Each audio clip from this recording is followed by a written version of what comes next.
여러분, 우리가 인생의 무덤 같은 절망 속에서도 그 가운데 정말 내 힘으로 안 되어 눈물 흘리는 그때에 주님은 그 무덤 속까지 우리를 대신해 들어가셔서 주님의 그 참된 사랑을 보여주셨습니다. 오늘 그 주님의 그 크신 사랑을, 우리의 눈물을 품으시는 그 예수님의 사랑을 기대하며 우리 좌우 앞뒤 분들과 이렇게 따뜻한 눈빛으로 인사 나누시겠습니다. 우리를 품어주시는 주님의 사랑으로 사랑하고 축복합니다.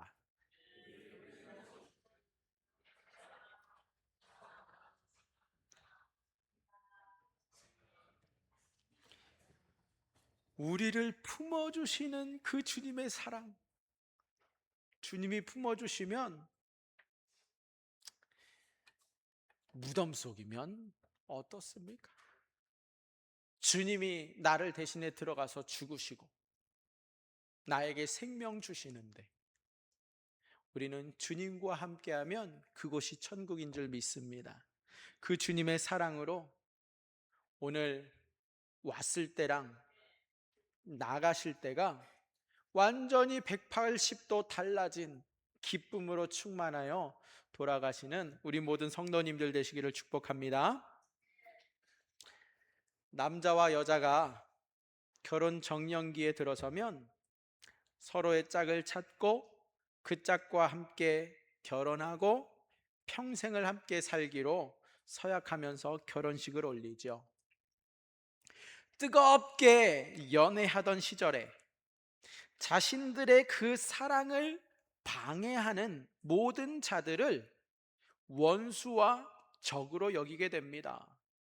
심지어 자신을 낳아준 부모라 할지라도 자신들의 연애를 방해한다거나 반대하면, 자신의 결혼을 방해하면 괘씸한 적군으로 생각하게 됩니다. 그렇게 모든 것을 쏟아붓고 결혼을 하지만 시간이 지나면 그 사랑도 식고 그 사랑도 꺼지는 법이죠.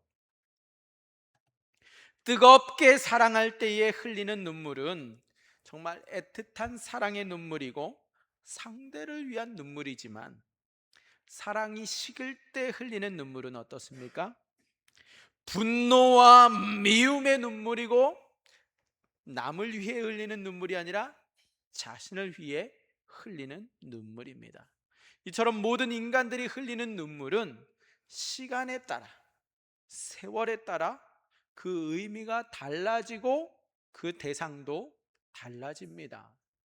모든 인간들이 흘리는 눈물은 사랑의 눈물이 있는가 하면 거짓의 눈물도 있고요, 성취의 눈물이 있는가 하면 포기의 눈물도 있습니다.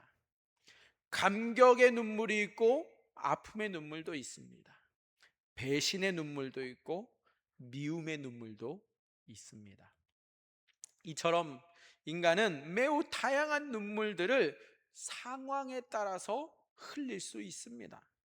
인간이 흘리는 눈물은 그렇기 때문에 속과 겉이 다를 수 있어요. 얼마든지 상대방을 속이기 위해서 연기할 수 있다라는 거예요.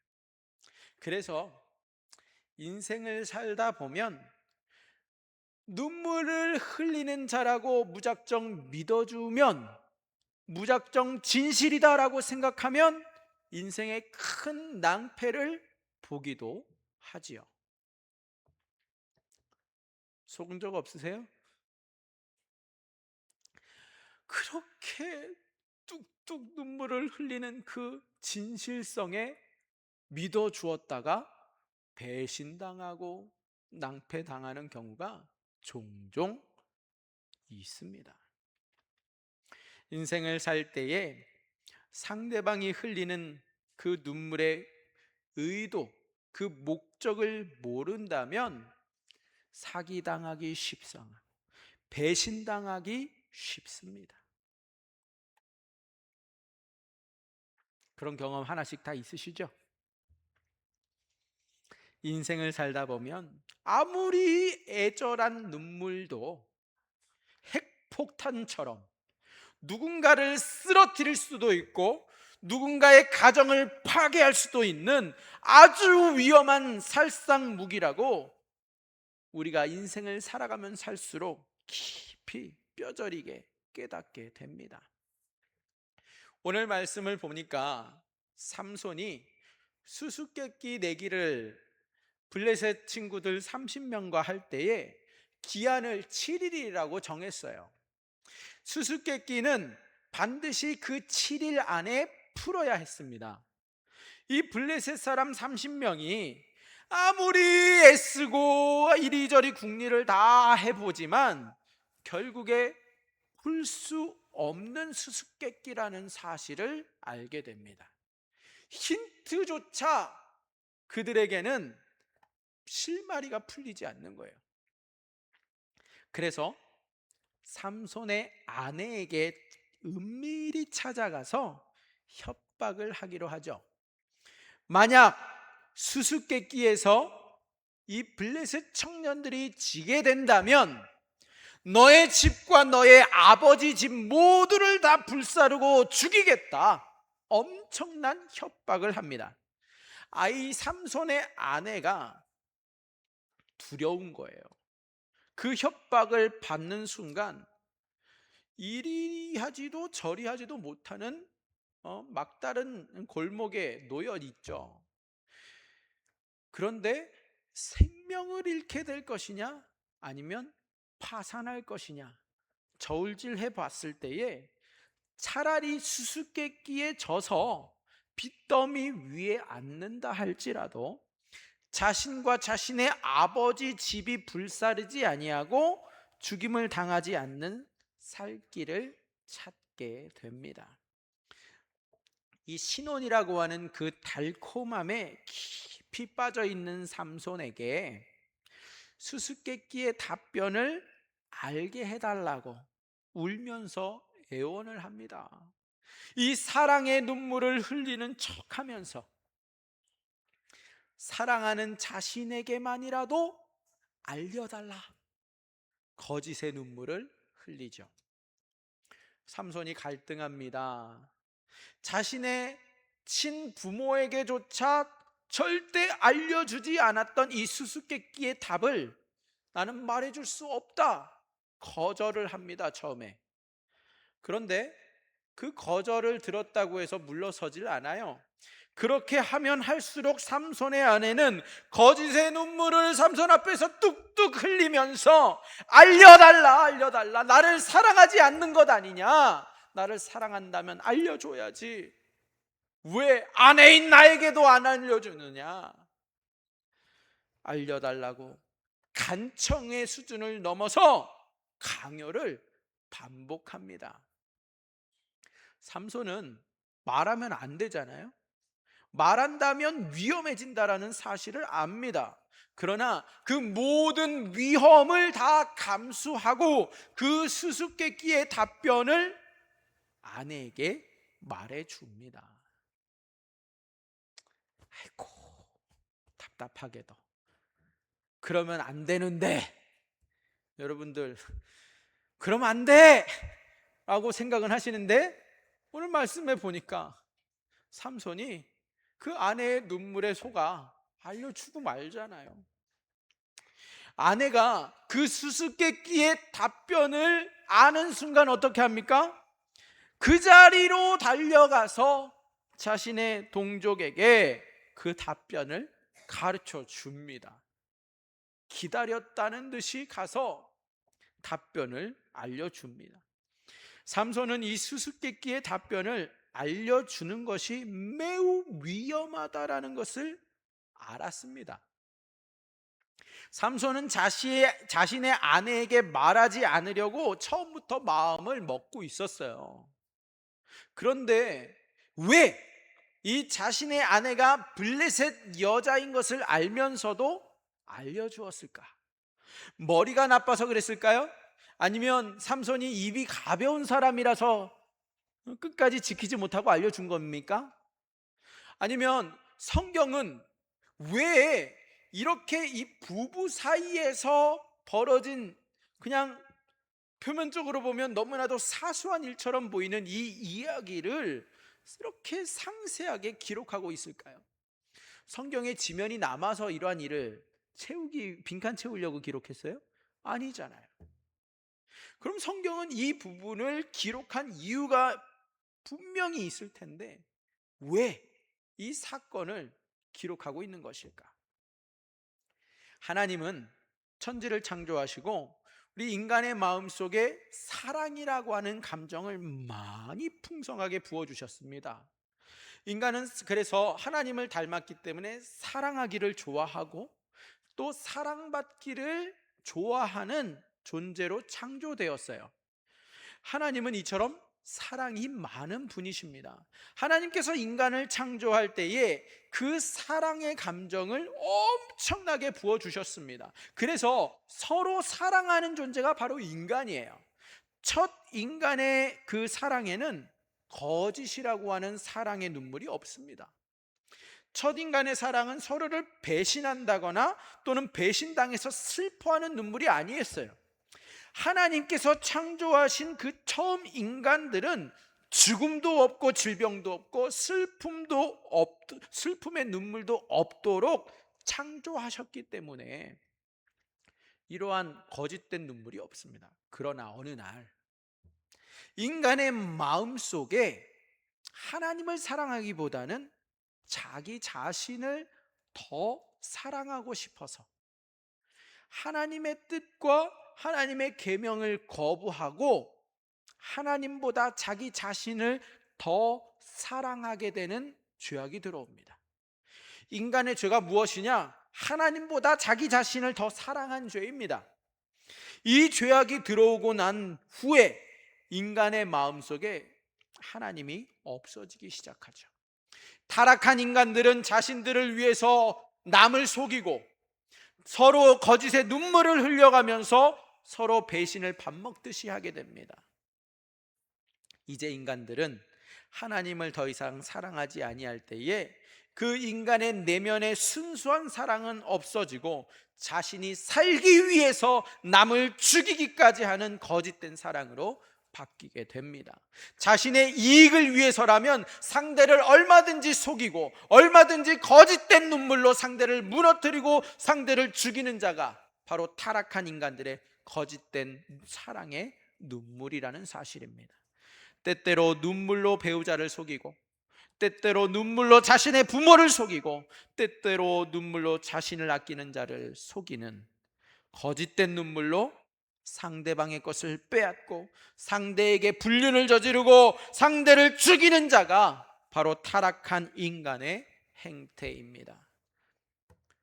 삼손은 자신의 아내에게도 수수께끼의 비밀을 알려주고 싶지 않았어요. 자신의 친부모에게도 알려주지 않았던 매우 중요한 비밀입니다. 그러나 삼손의 아내는 이 삼손의 품에 안겨서 거짓된 눈물로 삼손의 마음을 막 흔들어 놓고 아프게 했고 병들게 합니다.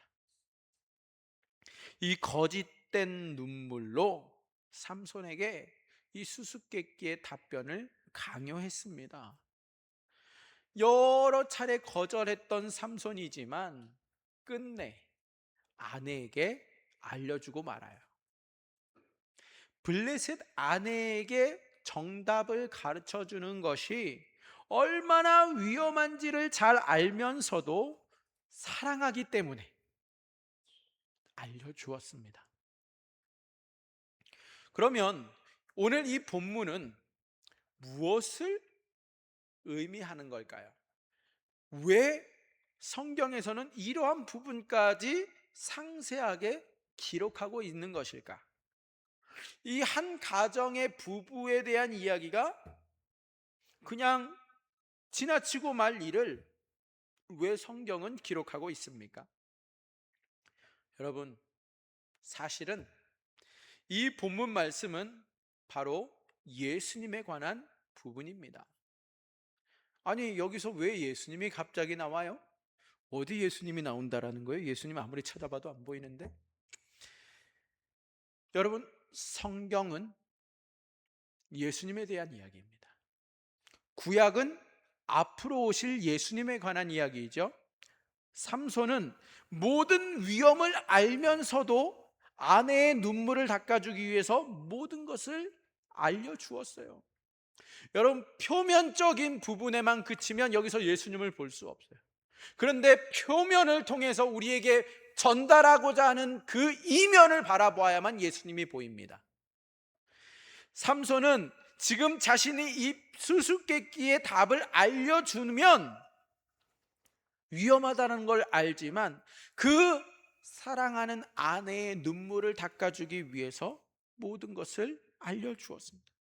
그럼 예수님은 죽어가는 인간들을 살리고자 타락한 인간의 눈물을 닦아주신 분이 예수님이십니다.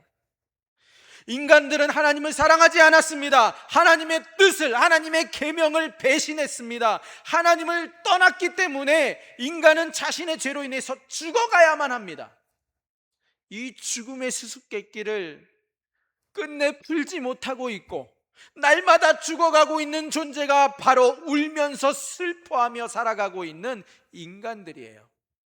인간들이 자신의 죽음을 두려워하고 자신의 죽음으로 인하여서 눈물로 탄식하고 울고 있을 때에 예수님께서 그 죄인의 눈물을 닦아주십니다. 여러분, 생각해 보세요. 예수님이라면 그 눈물 닦아주면 안 돼요. 죄인들, 자신을 배신한 그 인간들을 죽도록 내버려 둬야지 그들을 대신하여서 눈물을 닦아주면 됩니까? 예수님이 눈물을 닦아주신다라는 말은요, 무슨 의미인지 아세요? 예수님께서 죄인의 눈물을 닦아준다라는 것은 예수님 자신이 대신 죽어야 한다라는 말이에요. 예수님 자신이 대신 울어야 한다는 말입니다. 삼손이 사랑하는 아내의 눈물을 닦아주기 위해서 그 아내가 같은 그 블레셋 민족에게도 알려줄 수 있는 위험을 감수해 가면서까지 사랑하는 그 신혼의 아내에게 강요해 이기지 못하고 알려주었죠. 그게 오늘 이야기죠. 이 본문은 바로 이 땅에 오신 예수님께서 이 땅에 죽어가는 사랑하는 자들의 눈물을 닦아주기 위해서 자신이 대신 죽어서라도 죽음의 그 죄악에 직면한 인간의 눈물과 탄식을 외면하지 아니하시고 자신이 대신 죽더라도 예수님이 그 자리를 대신해서라도 그 타락한 인간들의 눈물을 닦아줄 것이다라는 예언적인 사건입니다. 예수님이 어떻게 될지 몰라서 타락한 인간의 눈물을 닦아주지 않았습니다. 예수님은 자신의 생명으로 모든 것을 갚아야 한다라는 그 사실을 알고 계셨지만 예수님이 그 눈물을 닦아주기 위해서는 자기의 목숨을 대신해야 된다라는 것을 알면서도 대신 죽어서라도 인간들이 흘리는 그 죽음의 눈물을 닦아준 분이십니다. 예수님이 이 땅에 오신 것은 자신의 명예나 자신의 영광을 위해서 오신 것이 아닙니다. 예수님은 이 땅에 영광을 위해서라면 오실 필요가 없으셨어요. 예수님이 이 땅에 오시기 전에 예수님은 어떠한 분이십니까? 하늘에서 영존하시는 하나님 아버지였다라고 성경은 밝히 말씀하고 있습니다. 예수님이 이 땅에 모든 영광을 다 버리고 오신 이유는 타락한 인간들이 흘리는 그 죽음에 대한 공포와 무서움에 대한 모든 눈물을 예수님이 친히 닦아주기 위해서입니다. 인간들이 흘리는 죽음의 수수께끼를 해결할 수 있는 분은 오직 예수님밖에 없습니다. 모든 인간은 하나님을 배신했고 죄를 짓고 죽음에 이릅니다. 예외가 없습니다. 타락한 인간을 위해서 죽는다고 할지언정 인간이 죄로 인하여 흘리는 눈물을 닦아줄 수 없습니다. 울음을 웃음으로 바꾸어 줄 수는 더더욱 없습니다. 오직 죄가 없으신 예수님께서 이 땅에 오셔서 자신의 거룩함과 의로움으로 모든 인간들의 눈물을 완전하게 닦아주실 수 있는 것이죠. 누가요? 예수님만이. 예수님뿐만이 이 모든 눈물을 대신 닦아주실 수 있습니다. 인간이 하나님을 배신했고 그 세상과 자신을 사랑하였지만 그 지은 죄를 용서하시고 다시 하나님을 사랑할 수 있게 하시는 유일하신 분은 바로 예수님이십니다. 마가복음 2장 10절 말씀 앞부분을 함께 읽어보실게요. 마가복음 2장 10절입니다. 시작. 그러나 인자가 땅에서 죄를 사하는 권세가 있는 줄을 너희로 알게 하려 하노라. 아멘. 그러나 인자가 땅에서 죄를 사하는 권세가 있는 줄을 너희로 알게 하려 하노라. 예수님이 갖고 있는 그 놀라운 신성은 타락한 인간들의 죄악을 용서해 주는 권세입니다. 예수님이 갖고 계신 그 신성은 우리의 죄를 씻으실 수 있는 권세예요. 모든 타락한 죄악을 한순간에 용서해 줄 수 있는, 다 씻어줄 수 있는 신적 권세가 있는 분은 오직 예수님뿐입니다. 그렇기 때문에 타락한 인간들의 눈물을 모두 닦아줄 수 있는 분은 누구뿐입니까? 예수님뿐입니다. 예수님께서는 우리 죄인들을 사랑하시기 때문에, 예수님은 죄인들의 눈물을 닦아주었기 때문에 죄인들을 위해서 자신이 대신 죽어야 했고 자신이 대신 울어야만 했습니다. 예수님이 만약 의인을 살리셨다고 한다면 예수님은 울을 필요도 없었고 죽을 필요도 없으셨어요. 그런데 예수님은 의인이 아닌 죄인을 위해 이 땅에 오셨고 죄인을 살렸기 때문에 주님은 사람들에게 버림을 받았고 또 사람들에게 버림받기 이전에 먼저 하나님께 저주를 받아야만 했습니다. 예수님은 하나님이 싫어하시는 죄인들을 위해서 죽었기 때문에 인간들에게 내려진 그 모든 저주를 예수님이 대신 받아야만 했습니다. 예수님은 하나님이 진노한 인간들의 눈물을 닦아주었기 때문에 예수님이 십자가에서 눈물을 흘려야만 했습니다. 예수님의 고통은 인간이 알지 못하는 심한 고통이었고 예수님의 아픔은 인간이 감히 상상조차 할 수 없는 참혹한 아픔이었습니다. 예수님께서는 하나님에게 그 진노와 저주를 친히 다 받으시고 십자가에서 죽어갔습니다. 그래서 예수님은 십자가 위에서 자신을 버린 분이 바로 하나님이라고 탄식하며 부르짖습니다. 마태복음 27장 46절 말씀에 보면 엘리 엘리 라마 사박다니, 나의 하나님 나의 하나님 어찌하여 나를 버리셨나이까, 그렇게 주님께 절규하며 외쳤습니다. 예수님은 사람들이 자신을 버렸다라고 말하지 않으셨습니다. 예수님은 하나님이 자신을 버렸다라고 분명히 말하고 있습니다. 예수님은 십자가 위에서 타락한 인간들을 대신해서 하나님의 진노를 받으셨기 때문에 하나님께 버림을 당하고 죽임을 당한 것입니다. 사랑하는 나사로가 죽었을 때 여러분 기억하십니까? 예수님께서 나사로에게 찾아갔습니다. 마르다와 마리아가 자신의 오라버니의 죽음으로 인하여서 심히 슬퍼하며 통곡을 하고 있는 그때에 예수님이 왔을 때에는 마르다가 발밑에서 막 예수님 앞에 울었고 마리아는 집에서 울고 있었어요.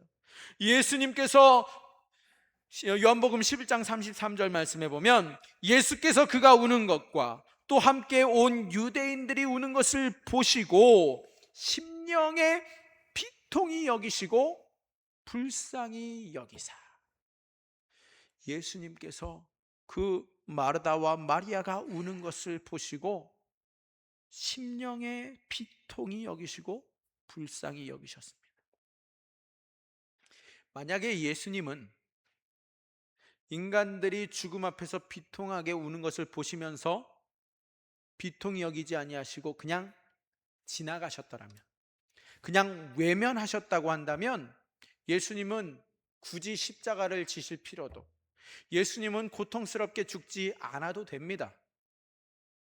그러나 죽음 앞에서 슬피 우는 사랑하는 마리아와 마르다의 그 눈물과 통곡을 친히 보시고 함께 온 유대인들이 우는 것을 보시고 예수님도 함께 우셨습니다. 요한복음 11장 35절 말씀에 예수께서 눈물을 흘리시더라. 예수께서 눈물을 흘리시더라. 영어 성경에는요, 이 성경 구절이 전체 성경에서 가장 짧은 구절이에요. 아마 우리 한글로도 그럴 것 같아요. 그런데 이 짧은 구절 안에 예수님의 그 눈물 안에 얼마나 큰 무게가 담겨 있는지 가늠하실 수 있습니까? 예수님은 그들의 눈물을 보셨고 예수님도 그 눈물을 흘리셨습니다. 예수님은 나사로를 살리기 위해 자신을 십자가에 못 박고 자신의 몸을 죽음에 던져야만 하지만 나사로를 무덤에서 나오게 하고 예수님은 그 무덤으로 대신 들어가야 하지만 나사로가 무덤에서 나오려면 그 나사로의 모든 죄악을 대신 짊어지시고 대신 예수님이 무덤으로 들어가야만 하는데 예수님은 이 모든 결과를 다 알고 계시면서도 나사로를 살리기 위해서 예수님 자신이 어떠한 대가를 치루어야 하는지를 알고 있으면서도 죽은 나사로로 하여금 나오라 부르셨습니다. 나사로를 사랑하기 때문에, 마리아와 마르다를 사랑하시기 때문에 그 죽음으로부터 나오라 라고 명령하신 것입니다. 3일 동안 죽어서 무덤에 갇혀있던 나사로를 살리기 위해서 예수님은 나사로를 그 살림 무덤에서 나오라고 자신이 대신 들어가서 대신 죽음으로 대신해서 무덤에 3일 동안 누워 있어야만 했지만, 삼손이 여러분 몰라서 아내에게 수수께끼의 답을 가르쳐 주었던 바보가 아니었던 것처럼 예수님도 몰라서 나사로를 무덤에서 무작정 나오라고 말씀하신 것이 아닙니다. 예수님은 다 알고 계셨습니다. 이것이 무슨 의미인지, 자신이 대신 죽어야 한다라는 것도 정확히 알면서도 마르다와 마리아의 눈물을 닦아주고 싶었던 것이 예수님의 마음입니다. 사랑이 무엇입니까? 눈물을 품는 그 사랑, 과연 무엇이 그 눈물을 품는 사랑입니까? 누군가의 눈물을 사랑의 손으로 닦아주어야 하는데, 사랑은 대신 누군가를 위해서 눈물을 흘리는 것입니다. 남을 속이기 위해서 흘리는 눈물은 지옥으로 들어가는 눈물이지만 진정한 사랑의 눈물은 사랑하는 자의 눈물을 닦아주기 위해서 대신 눈물을 흘리고 대신 죽을 수 있는 그 사랑이 진정한 사랑입니다. 인간은 자신을 위해서 눈물을 흘리고 자신이 살기 위해서 남을 속이며 울 수 있는 사악한 존재가 피조물 중에 인간뿐이라는 사실. 그러나 예수님의 사랑은 자신을 위해서 눈물을 흘리지 아니하시고 타락한 죄인들을 위해 아무도 눈물을 흘리지 않을 때에 더럽고 추악한 죄인을 위해서 흘리는 눈물이 예수님의 눈물입니다. 큰 죄악을 저지르고 모두가 죽어야 한다 소리치는 그러한 사형수를 위해서 예수님은 그 십자가 한편에 있던 그 죄수를 위해서도 오직 사랑의 예수님만이 그 사형수를 위해서 기꺼이 눈물을 흘리셨습니다. 이처럼 예수님은 아무리 우리가 추악한 죄인이라 할지라도, 우리를 위해서 눈물을 흘리고 십자가에서 죽으십니다. 우리의 죄를 용서해 달라고 눈물을 흘린 그 큰 사랑이 바로 예수님의 사랑입니다. 하나님 아버지는 의로우신 분이기 때문에 죄와 함께 공존할 수가 없고 악과 함께 할 수가 없으세요. 그래서 인간을 창조한 창조주 하나님 아버지를 배신하고 떠났던 인간들을 비록 에덴 동산에서 내쫓고 인간들 마음대로 살도록 했지만 그 인간들의 죽어가는 눈물과 고통을 보시고 하나님 아버지의 무한한 자비하심과 끝이 없는 긍휼하심으로 인하여 이 땅에 누구를? 예수님을 보내셔서 그 타락한 인간들의 눈물을 다 닦아주도록 예비하셨습니다. 할렐루야. 그 예비한 시점이 언제예요? 인간들이 타락하기 전에 전능함으로 미리 다 아시고 예수님을 구원자로 이 땅에 미리 준비하십니다. 그래서 예수님을 보내서 대신 눈물을 흘리고 대신 죽도록 예비하셨습니다. 만약 하나님 아버지의 끊임없는 그 자비로우심이 아니라면 인간들은 죄악 가운데서 돌이키지도 못하고 죽음 앞에 우왕좌왕하다가 모두가 죽어서 지옥으로 영원히 들어가야 하지만 하나님이 보내신 은혜의 단비 곧 예수님께서 오셔서 대신 눈물을 흘려주시고 대신 죽어주셨습니다. 아멘. 이것이 바로 무한하신 하나님의 사랑입니다. 하나님의 사랑은 우리의 찬양의 고백처럼 바다를 먹물 삼고 하늘을 두루마리 삼아도 다 기록할 수 없는 큰 사랑입니다. 여러분, 삼손은 미련한 바보가 아니에요. 삼손은 한 치 앞도 내다보지 못하는 어리석은 자가 아닙니다. 삼손이 그 수수께끼의 해답을 자신의 아내에게 알려준 것은 사랑의 눈물로 가장한 블레셋 아내 때문이에요. 그러나 삼손은 위험을 알면서도 모든 것을 알려준 자입니다. 사랑하는 아내를 위해서 위험을 기꺼이 감수한 자입니다. 비록 나중에 블레셋 30인과 그의 아내의 거짓이 다 들통나서 나쁜 아내의 대명사가 되었지만 삼손은 그 아내를 위해서 모든 것을 알려준 1등 신랑감이 되었죠. 삼손처럼 아내를 위해서 사랑하라 라는 말이 그 당시 그 모든 동네에 퍼질 정도입니다. 삼손은 아내를 위해서 희생을 했지만 아내는 남편을 속이는 나쁜 신부의 대명사가 되었어요. 삼손은 사랑의 눈물에 모든 것을 주었지만 결국 악한 아내의 거짓된 눈물로 인하여서 수수께끼에 지고 모든 것을 잃었습니다. 그러나 하나님이 주신 힘으로 모든 겉옷을 보상받았고 끝내 그 거짓된 아내와 신혼 때에 결별할 수 있는 지혜로운 신랑감이 되었죠. 사람은 거짓으로 결혼을 해도 하나님은 사기꾼 결혼을 찾아내셔서 삼손으로 하여금 평생을 속지 아니하고 일순간 속는 것으로 매듭짓게 역사해 주셨습니다. 삼손을 속이는 눈물은 결국 하나님께서 다 탄로나도록 해주셨어요. 또한 삼손은 예수님의 사랑을 조금이라도 느끼는 삶을 살게 되는 영광도 함께 누리며 살았습니다.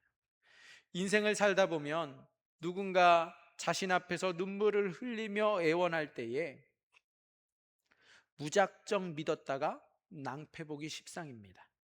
젊은이 앞에서 울면 쉽게 사기칠 수 있고 노년이라도 애원하고 울면 집이라도 빼앗을 수 있어요. 인생은 속는 눈물 때문에 속절없이 당하며 사는 것이 인생입니다.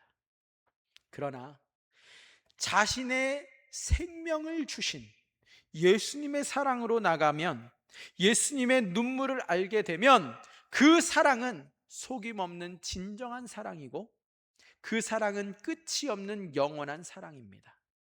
모든 인간들의 사랑은 자신을 위해서 울고 힘이 없어서 울고 또 서러워서 울고 남을 속이기 위해서 울지만 예수님은 모든 인간들의 눈물을 다 닦아줄 수 있는 완벽한 사랑입니다. 예수님께서 나와서 이 세상에 존재하지 않는 순수한 사랑과 진정한 사랑을 어, 깨달아야 하고 경험해야만 합니다. 예수님 앞에 나오시기 바랍니다. 예수님 앞에 나와야만 우리는 진정한 사랑을 경험하게 됩니다. 이러한 예수님의 사랑을 경험한 자는 세상을 바라볼 때 온 세상이 다시 순수하게 보이고 세상이 다시 아름답게 보이게 됩니다. 그런데 매일 속이는 사랑만 하는 경험을 하는 자는 세상을 바라볼 때에 모두 불태우고 싶고 다 뒤엎어버리고 싶은 그러한 분노로 휩싸이게 됩니다. 예수님의 사랑을 깊이 경험하게 되면 예수님의 사랑에 취해서 살게 됩니다. 예수님 앞에 나오면 예수님의 사랑에 취해서 예수님도 사랑하고 이웃도 사랑하고 세상도 사랑하게 됩니다. 더 이상 술에 취하지 마시고 예수님의 사랑에 취하시기 바랍니다. 만약에 예수님의 사랑을 거부한다면 세상에서 이기적이고 세상의 더러운 사랑에 취해서 세상을 욕하는 미련한 인생을 살게 되고 맙니다. 여러분, 성도가 어떠한 자인지 아세요? 성도라고 할지라도 아무리 교회를 오래 다녔다고 할지라도 예수님의 사랑을 모르면 목사가 되어도 남을 속이는 거짓의 눈물을 흘릴 수 있고요, 예수님의 사랑을 모른다 그러면 장로, 권사, 집사라 할지라도 남을 속이는 눈물을 얼마든지 흘릴 수 있는 사람들입니다. 그러나 예수님의 사랑을 경험하게 되면 성도의 눈물을 예수님께서 친히 닦아주시고 성도의 눈물의 근원을 찾아가셔서 그 고통과 아픔의 근원을 다 막을 수 있는 큰 사랑으로 다 해결해 주십니다. 성도는 외모는 못생겼다 할지라도, 몸이 뚱뚱하거나 아주 그냥 뼈만 남도록 야유였다 할지라도, 아무리 미련하고 어리석다 할지라도 예수님의 눈에 성도는 마냥 아름다운 사랑의 신부이기 때문에 성도의 신랑 되시는 예수님께서 눈물을 흘릴 정도로 사랑하고 또 사랑하는 존재가 성도입니다. 내가 어떻게 생겼느냐? 내가 얼마나 많이 배웠느냐? 내가 이 세상에서 어떠한 지위에 있느냐? 다 필요 없고 예수님이 바라보실 때에 성도가 잘나서 성도가 예뻐서 예수님의 신부가 된 것이 아니라 예수님이 대신 눈물을 흘리시고 예수님이 대신 죽은 성도이기 때문에 예수님은 신랑으로서 자신의 신부를 끔찍하게 사랑하신다라는 사실입니다. 성도가 깊이 자고 있을 때에 예수님은 그 성도의 모습을 밤새 쉬지 않고 보시면서 사랑스럽게 여기십니다. 성도는 나사로처럼 죽음의 무덤에서 나오는 자이고 대신 예수님께서 그 무덤에 들어가서 죽으셔서 성도는 오늘날의 나사로가 됩니다. 오늘날의 마리아이고 오늘날의 마르다가 바로 성도입니다. 예수님이 사랑한 모든 자는 나사로처럼 살아나게 됩니다. 예수님은 죽어 무덤에 갇힌 신부를 살리시고 영원토록 자신과 함께 있도록 해 주십니다. 예수님의 영원한 신부가 바로 성도이기 때문입니다. 이제 우리는 교회를 얼만큼 다녔다고 자랑하지 맙시다. 이제 우리는 교회에서 직분이 뭐라고 자랑하지 맙시다. 이제 우리는 교회에서 이루고자 하는 것이 높은 직분이 되어서는 안 됩니다. 이제 우리가 꼭 이루어야 하는 것이 있다면 예수님이 나 자신을 위해서 흘리신 그 사랑의 눈물을 보는 것이고 깨닫는 것이고 느끼는 것이고 경험하는 것입니다. 예수님이 흘리신 그 사랑의 눈물을 보고 알고 체험하고 교회를 다니는 것과 예수님이 흘리신 그 사랑의 눈물을 전혀 보지 못하고 알지 못하고 교회 다니는 그 깊이와 수준은 하늘과 땅 차이입니다. 예수님 시대 때에도요, 종교 지도자들, 백성의 장로들, 바리새인들, 왜 사랑으로 오신 그 예수님을 죽이라 죽이라 그렇게 외쳐댔을까요? 왜 십자가로 처형하라고 그렇게 외친 것입니까? 바로 예수님께서 흘리신 그 사랑의 눈물을 보지 못했고 깨닫지 못했기 때문에 그들은 성경을 머리에 이마에도 붙이고 손목에도 칭칭 감고 다녔고 가슴에 품고 살았지만, 날마다 성경을 읽으면서도 예수님을 죽여라 죽여라 외쳤던 바리새인들을 여러분들 보시지 않으셨습니까? 교회 나오는 것이 자랑이 아닙니다. 교회에 나와서 예수님이 흘리신 그 사랑의 눈물과 나사로를 살리고 대신 무덤에 들어가신 그 예수님을 보고 깨닫고 경험하는 것이 가장 중요합니다. 교회에 나오는 것도 중요하고 교회에 나오는 것도 훌륭하지만 여기서 멈추면 결국 남을 비방하고 남을 속이는 거짓 사랑으로 남은 인생을 살아야만 합니다. 교회에 나와서 예수님의 사랑을 배우고 예수님의 사랑을 이해하고 예수님의 사랑을 경험해야만 합니다. 결국 교회에 다니면서 예수님의 사랑을 모르는 자, 날마다 집 주세요, 날마다 돈 주세요, 건강 주세요 기도만 하니까 돈 준다는데, 집 준다는데, 병 낫게 해준다는데 쫓아다니다가 이단에 빠지고 정말 가슴 아픈 현상들이 벌어집니다. 예수님의 사랑을 알기 원하는 자가 교회에서 가장 존귀한 자이고 교회에서 예수님의 신부로서 가장 축복을 받게 됩니다.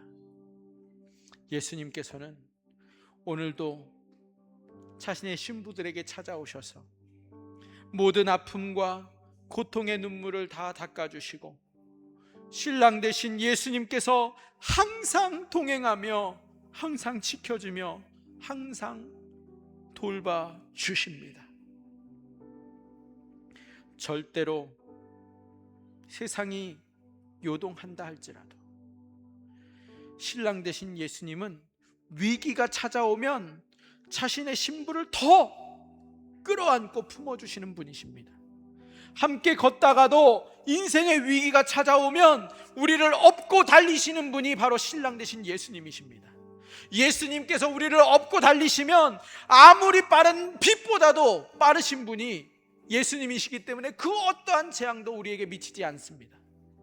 세상에서 가장 미련한 신부가 자신의 신랑을 모르는 자입니다.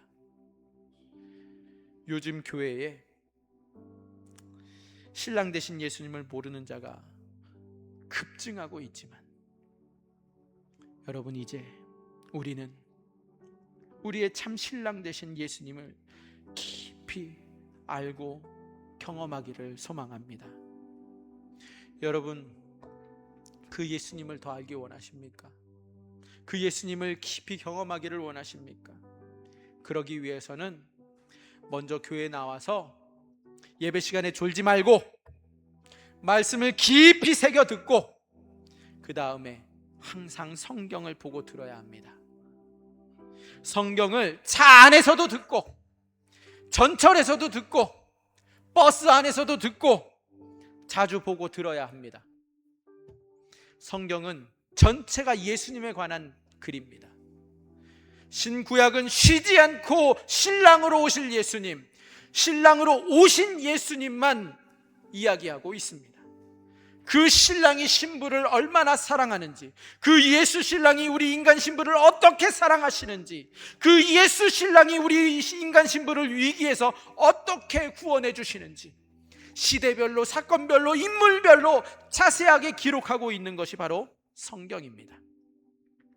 하나님의 심판은 지옥에서도 있지만 하나님의 심판은 이미 이 세상에도 존재합니다. 교회를 아무리 오래 다녀도 성경을 외면하면 하나님의 심판을 받아서 예수님의 사랑도 모르고 미움과 시기와 거짓의 말만 쏟아내는 자가 되고 맙니다. 그러나 교회를 꾸준히 다니면서 성경을 깊이 묵상하면 예수님의 사랑이 그 성도의 사랑과 협력해서 선을 이루어서 그 말과 그 행동이 사랑스럽고 사랑을 주고 사랑을 받고 예수님의 사랑으로 고백하게 합니다. 우리의 눈과 우리의 귀와 우리의 입은 예수님의 사랑을 닮아가야 합니다. 성경에서 예수님의 사랑을 본 자는 이미 예수님의 사랑으로 살아갑니다. 이러한 자는 성령께 민감하게 되고 예수님께 민감하고 하나님께 민감한 인생을 살면서 사랑에 매여서 자식도 사랑하고 남편도 사랑하고 사랑에 매여서 부모도 사랑하고 이웃도 사랑합니다. 예수님이 사랑하는 신부가 된 자는 예수님에게 사랑을 받고 예수님의 사랑으로 모든 것을 사랑하며 살아가는 자입니다. 예수님의 신부가 혹여나 어두운 뒷골목으로 길을 잃어서 들어서게 된다면 신랑 되신 예수님이 쏜살같이 쫓아오셔서 평소에 가만두셨던 그 모든 어둠의 조폭을 다 소탕하는 제삿날이 되고 맙니다. 할렐루야. 지금도 주님이 조폭을 가만히 두고 악인을 가만히 두는 것은요, 신부를 괴롭히는 자를 징벌하기 위함입니다. 그러나 만약에 조폭과 악인이 저 북쪽의 김정은이가 신부를 괴롭히는 그날이 지옥 가는 날입니다. 예수님의 신부는 대통령과 비교되지 않을 정도로 삼엄한 천국의 경호를 받습니다. 할렐루야. 여러분들은 예수님의 신부이기 때문에 이 세상의 그 어떠한 정치인보다도 더 존귀한 경호를 받는 사람들이라는 사실을 잊지 마시기 바랍니다. 누가 지키고 있어요? 천군 천사들이. 예수 그리스도께서 친히 우리를 업고 달리시는데 무엇이 두렵겠습니까? 왜 이러한 사모한 경호를 우리가 받으면서 살아가는지 아세요? 우리가 다 예수님의 신부이기 때문입니다. 세상에서 예수님의 신부들은 담대하게 살아갑니다. 여러분들도 여러분의 신랑이 누구인지를 이 거친 세상 파도가 아무리 크게 몰려온다 할지라도 절대 잊지 마시기 바랍니다. 여러분들의 얼굴은 이미 예수님의 신부이기 때문에 빛나고 있고 이미 예수님의 신부로서 지금 이 예배 중에도 이미 복받고 있습니다. 우리 교회 성도님들은 예수님의 사랑의 눈물로 더욱 충만해지는 성도님들이 되시는 은혜를 깊이 누리시는 자 되시기를 주님의 이름으로 축복합니다. 우리 잠시 기도하실까요? 우리가 예수님을 바라볼 때에 우리가 예수님의 신부됨을 바라보아야 합니다. 그리고 예수님의 사랑은 항상 내 눈물을 닦아주고 나를 살려주기 위해서 예수님 자신이 대신 울어주신다라는 사실을 우리가 기억하며 고백하며 감사하며 이 시간 주님께 주여 외치면서 기도하시겠습니다. 주여. 하나님 아버지 감사합니다. 주님의 사랑은 항상 나의 눈물을 닦아주시고 나를 살려주기 위해서 예수님 자신이 직접 아버지 눈물을 흘려주셨습니다. 주님이 대신 울어주셨습니다. 하나님, 그 주님의 놀라우신 사랑 힘입어 아버지 오늘도 살아가게 하여 주시고 예수님으로 충만한 자 되게 하여 주시옵소서. 하나님 아버지 감사합니다. 예수님의 사랑으로 항상 내 눈물을 닦아주시는 주님을 찬양합니다. 나를 살리시기 위해 주님이 대신 죽고 예수님이 나의 눈물을 닦아주시기 위해 예수님 자신이 직접 울어주셨는데, 그 놀라운 사랑에 감격하며 날마다 기쁨으로 살아가는 주님의 아름다운 신부들로 세워주시옵소서. 그렇게 역사하실 주님을 찬양하며 예수님의 이름으로 기도합니다. 아멘.